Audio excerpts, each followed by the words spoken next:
Well, hello, and a very warm welcome back to the Andrew Eborn show with me, Andrew Eborn, and a special guest, a regular occurrence here on the Andrew Eborn show, Greg Swenson, who's the chair of the Republicans Overseas UK. Welcome back to the show, Greg. Great to be here, Andrew. Good to see It, you. it's always fun.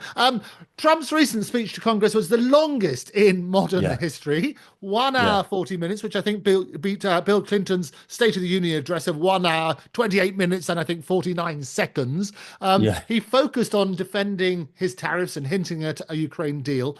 How yeah. effective do you think this campaign style approach is in rallying support, especially given the mixed public response in the polls? Yeah, well, I don't know about mixed, Andrew. I mean, look, CBS put out a poll. CBS is not exactly a conservative network. They're very left-leaning and terribly biased. 51% of the audience was Republican. The other 49% was independents and Democrats. And yet the approval rating for the speech was 76 and only 23 disapproved. So I think it was well received.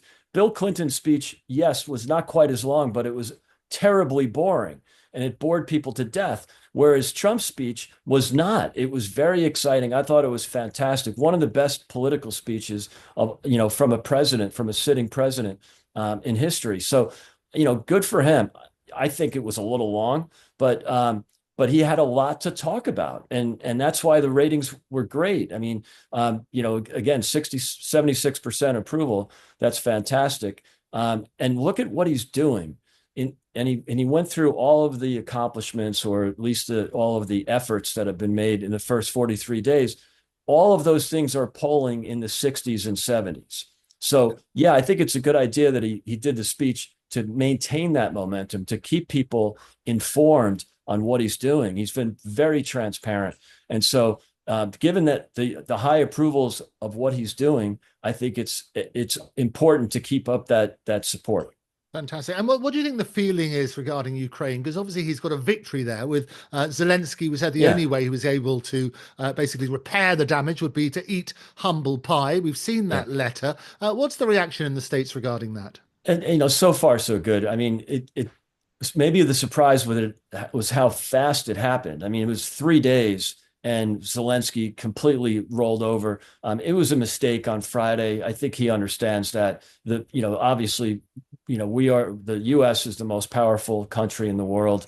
You don't go into the Oval, you don't march into the Oval Office making outrageous demands especially on a deal that's already been negotiated. So it was a mistake, tactical mistake. He was ginned up by the Democrats. He had breakfast at the Hay Adams Hotel, which is right across from the White House, the morning of the Well, you White were House there meeting. on Inauguration Day. That's right. We That's were right. chatting to you Yeah. there, weren't we? That's right. I was at the Hay Adams, and there was a great party on the Friday of inauguration weekend, a British American party at the Hay Adams. It's a very historical hotel, and the Democrats met with him, and Chris Murphy, the Democrat senator from Connecticut, was bragging on Twitter on how they convinced Zelensky to reject the deal. And so then he marches across the street to the White House and essentially does that.